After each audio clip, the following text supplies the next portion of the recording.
What's up, everybody? Welcome back to the channel and welcome to a new video. I'm in Pueblo, Colorado, and we got some stuff to cover in this intro. It's a lot, but I'm gonna try to make it quick. Okay, this is the second time I record an intro for this video.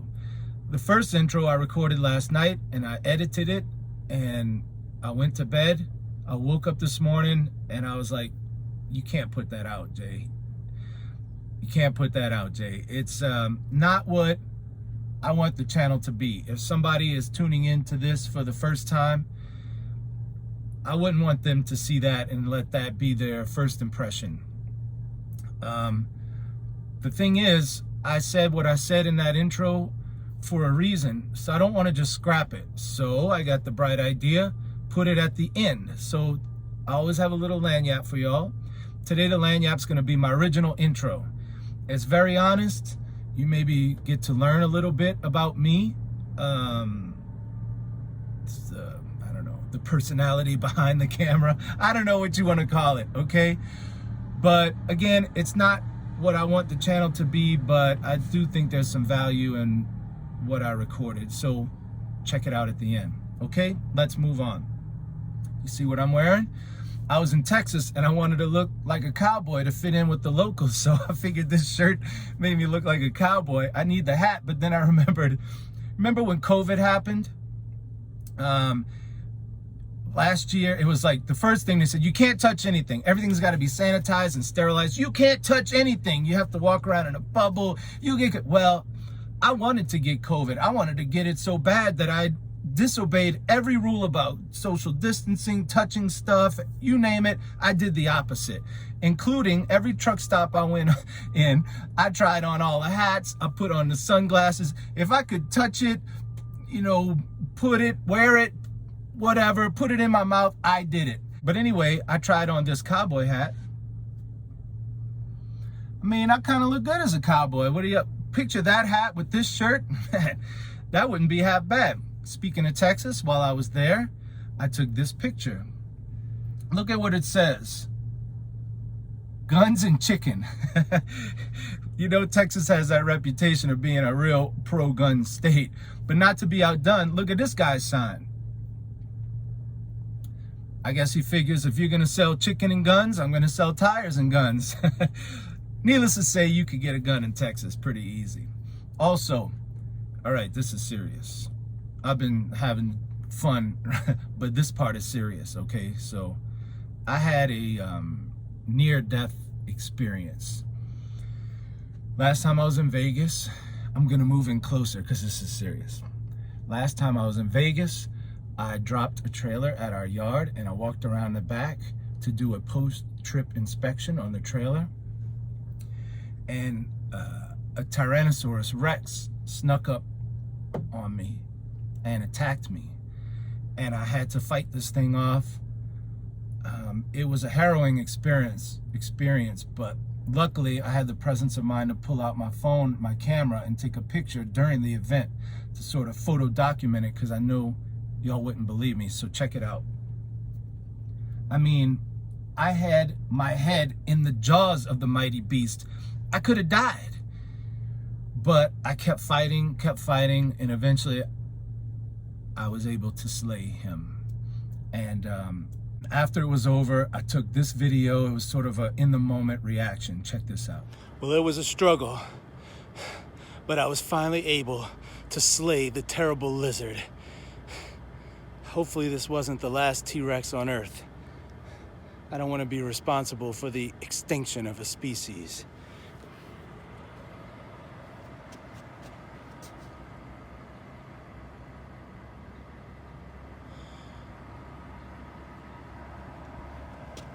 It was intense, to say the least, but I survived. I'm here, he's not.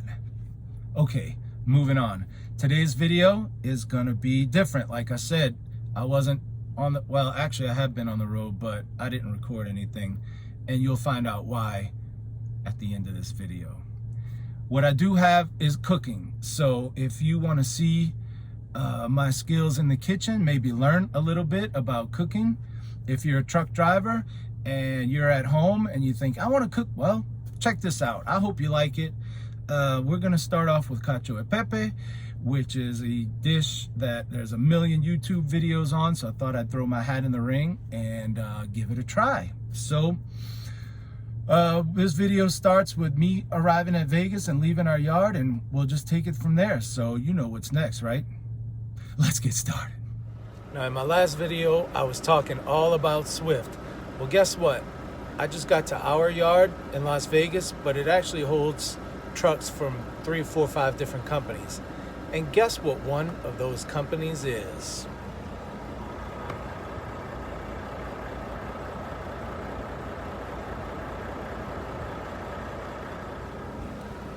Well, now I can't leave my truck here unattended, because if those guys saw my last video, I might come back to some flat tires. So it's time for me to roll. Okay, y'all, I'm at home, so I get to cook.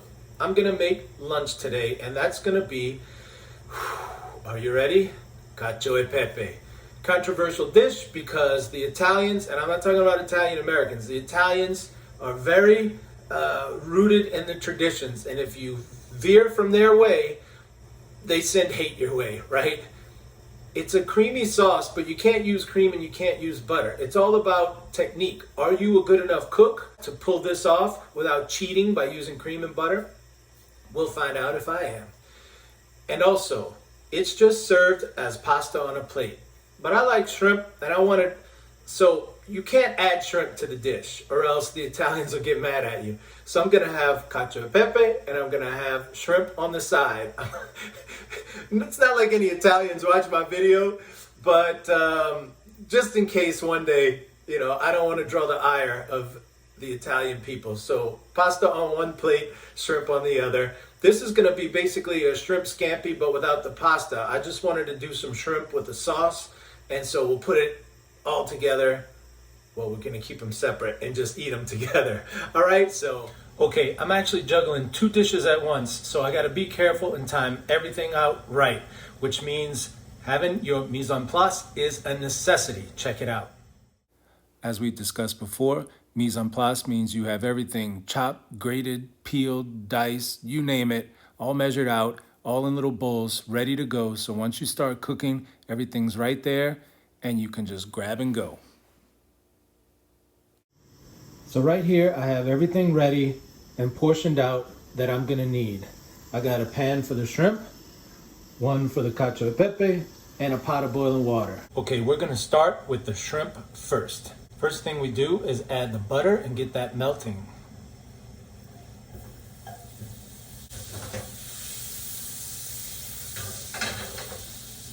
Now the shrimp don't take long to cook, and I want to get this sauce reduced a little bit. So I'm actually going to get the sauce going before I actually put the shrimp in the pan.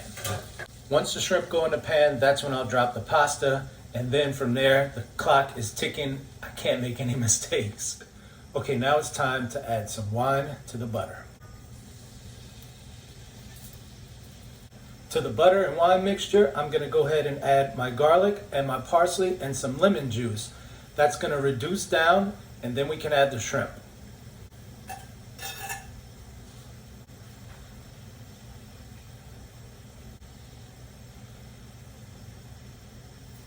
Now that we got that going and it's reducing down, we can do the black pepper. What I want to do is crush the black pepper and toast it. And that'll help bring out the flavor and the aroma from the black pepper and make the dish even better. This dish is called cacio e pepe. Cacio is the cheese, pepe is the pepper. So if pepper is in the name, that means you got to add a lot.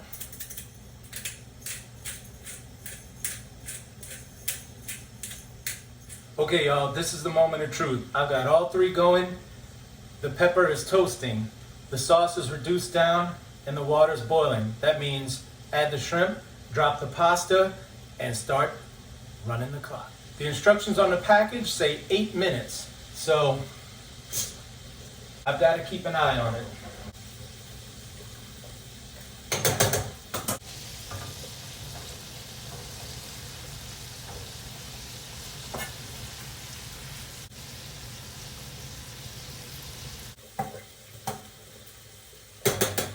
As y'all know, shrimp don't take long to cook. It's only been a minute or so. But we're gonna flip them over. Now we're gonna season the other side. Now I'm gonna add some pasta water to the cheese and make a slurry. This should end up being like a paste. See the consistency like a paste? That'll come into play in a minute. Shrimp are done. So here's my shrimp. They look good, they smell good. I can't wait to eat them. Okay, the pasta's been cooking for 5 minutes. Time to transfer it to the pan. The pasta's not finished cooking. It's still undercooked, but that's the point. We want to finish it in the pan.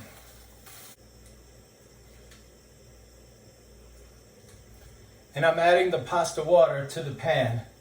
So we're going to cook it like this in the pan for about another 3 minutes. We'll cut the heat off, add the cheese, and it'll be ready to plate up.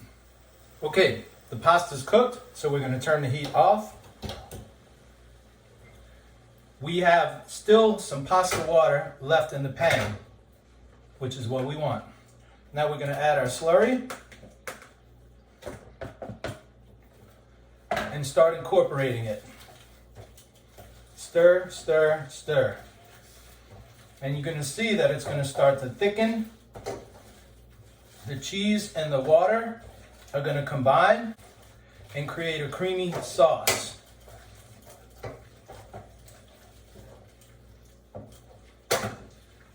Now that all the ingredients are fully incorporated, it's time to plate up.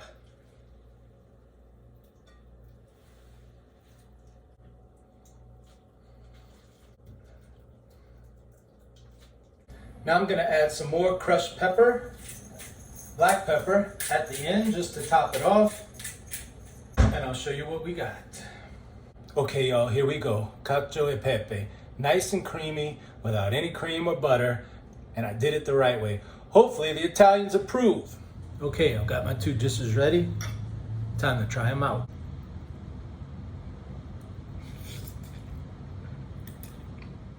And just look. It's hot, it's creamy.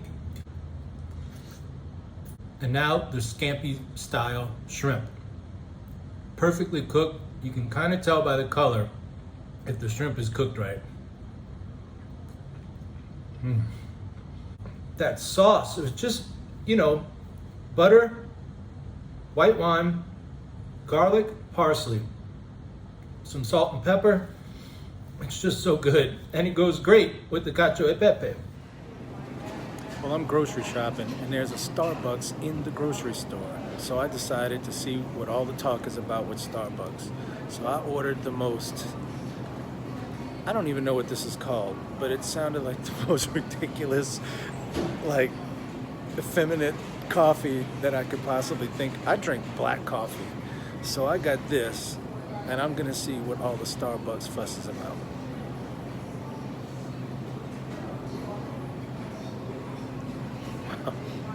It's pretty good.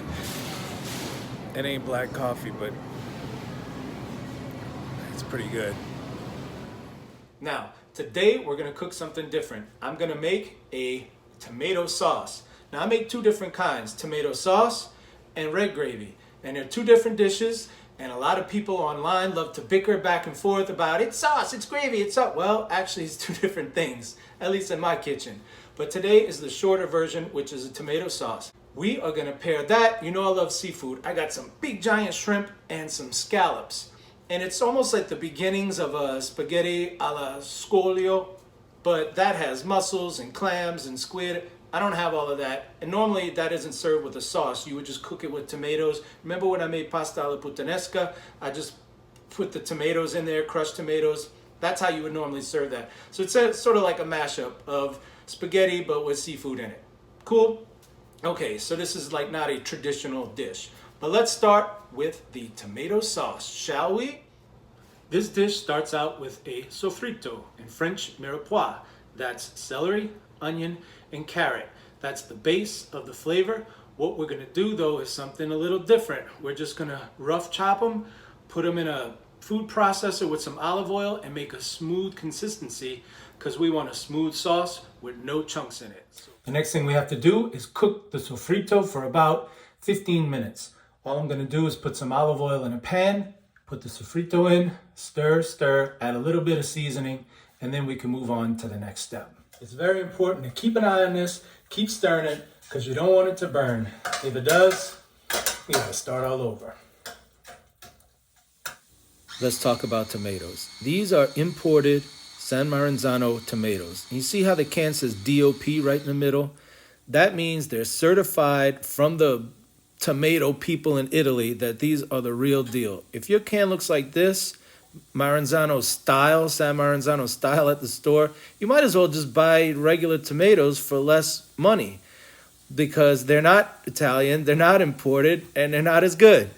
But I like getting these because they're the real deal and they taste great.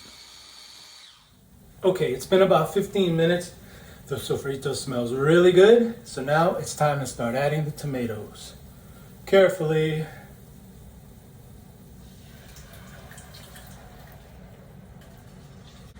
When the tomatoes are in, you gotta stir, incorporate it really as good as you can get. Because we're gonna put a lid on this and cook it for over an hour. Now that we got it all stirred up and incorporated, it's time to put a lid on it. And we're gonna wait for an hour. The tomato sauce cooked for an hour. I took the lid off and now it's been cooking for about another 15 minutes. I got a pot of water boiling and I got a pan ready to go. The pasta takes 11 minutes to cook, but we only want to cook it for about 8 and then transfer it to our pan. The reason why I do that is because if the pasta's undercooked, it's still absorbing water, right? So if you move it to your pan that your sauce is in, it'll give the pasta a chance to absorb a little of that. Does that make sense? So that's what we're gonna do. So let's go ahead and put some salt in the pasta water and drop the pasta.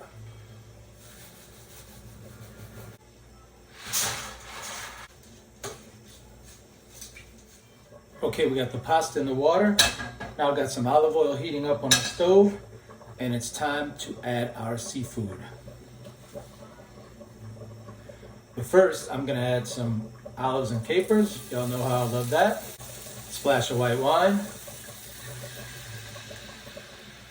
I'm gonna let that cook down a little bit. The seafood cooks so fast, we don't wanna put it in too early because then we're gonna overcook it and ruin it. Okay, let's cook the seafood. I've got these huge shrimp.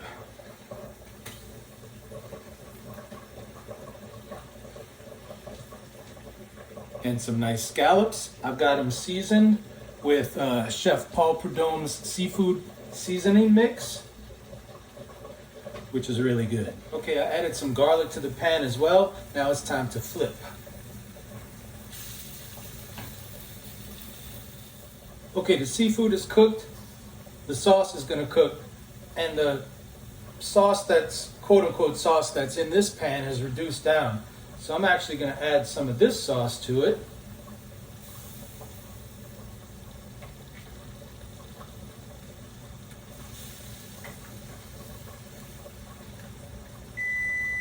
And that alarm means the pasta is about 3 minutes from cooking. So I'll add the pasta to the pan to finish cooking in here.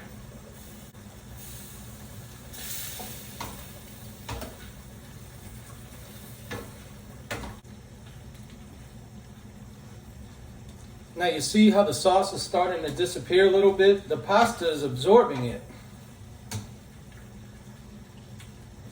And so you have really, I like a lot of sauce, kind of the perfect amount of sauce, pasta, and seafood all in one dish. And the way this smells, the tomato sauce, the seafood, oh. So just about another minute and a half and we'll be ready to plate.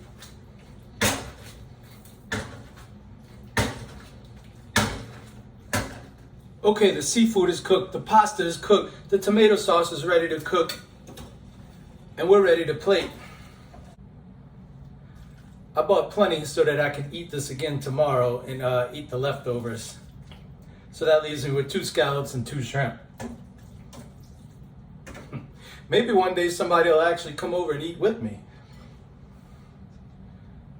Little extra sauce.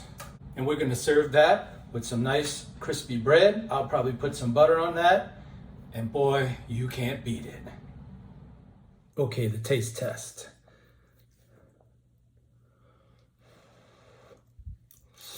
Whenever you make stuff from scratch, it's just so much better. This could be my last meal. If I were on death row, give me seafood spaghetti.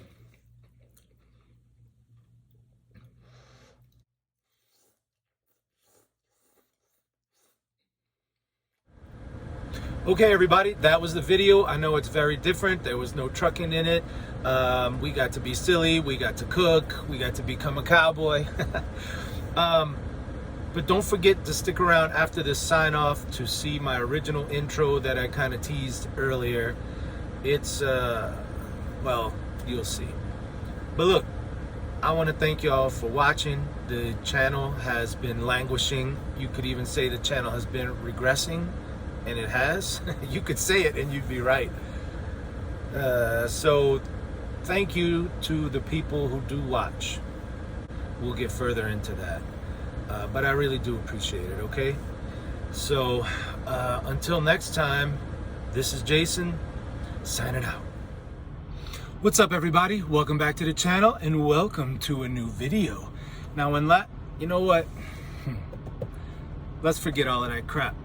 Y'all got questions. Y'all want to know, Jay, where you been? Normally I post a video every 5 or 6 days. At the time of this recording, I'm going on 11 days and this hasn't even been released. It probably won't be released for another couple of days.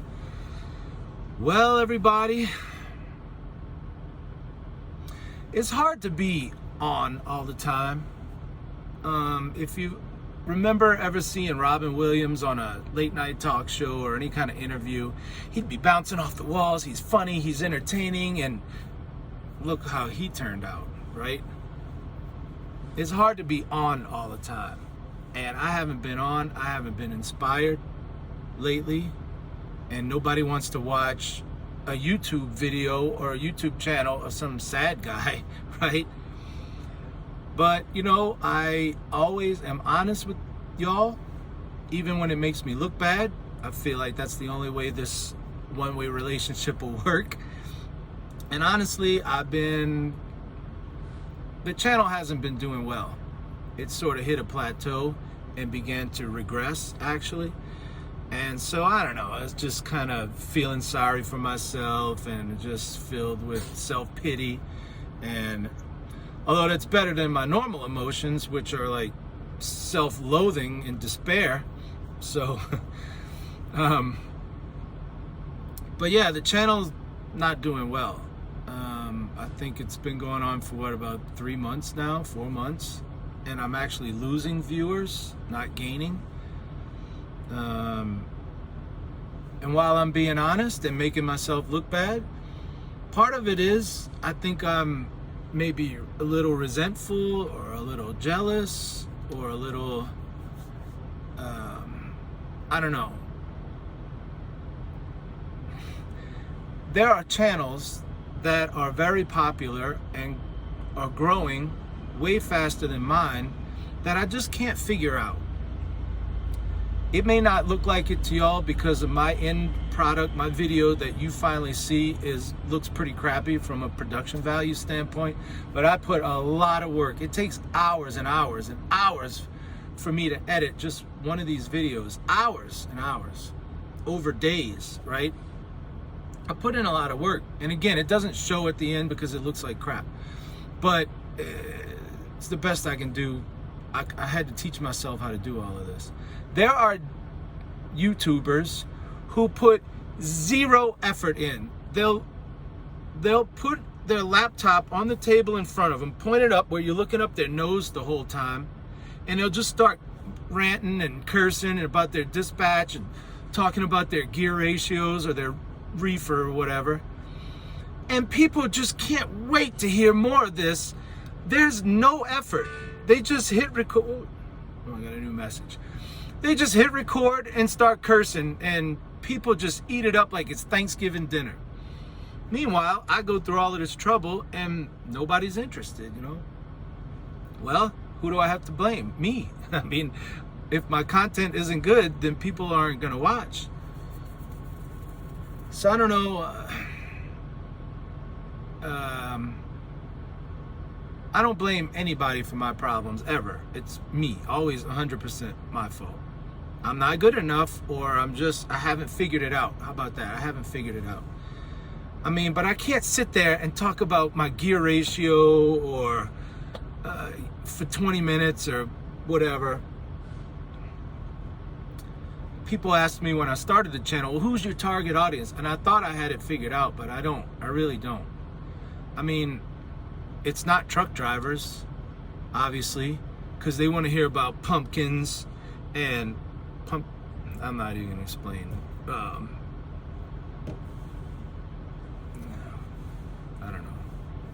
So who is it? It's not women. Although I have some female viewers, it's not, by and large, my channel would never appeal to women because I'm not good looking or handsome or attractive, which is a big part of it, right? There's a reason that Brad Pitt is a megastar and I'm a bum, right? Look at him and look at me.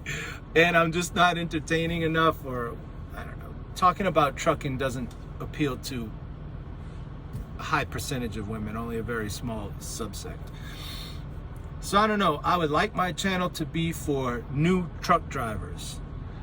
People who are thinking about getting into trucking or have just gotten into it and have tons of questions like I did. Every video, or just about every video, I try to teach something. And some non-truck drivers find what I'm teaching interesting, but really it's for new drivers because nobody taught me anything. I had to figure it out all on my own. And so if I can help somebody, you know, it's kind of what I want to do. Anyway, that's that. Enough of me, you know. Let's move. Look, you see what I'm wearing? I was in Texas, so I wanted to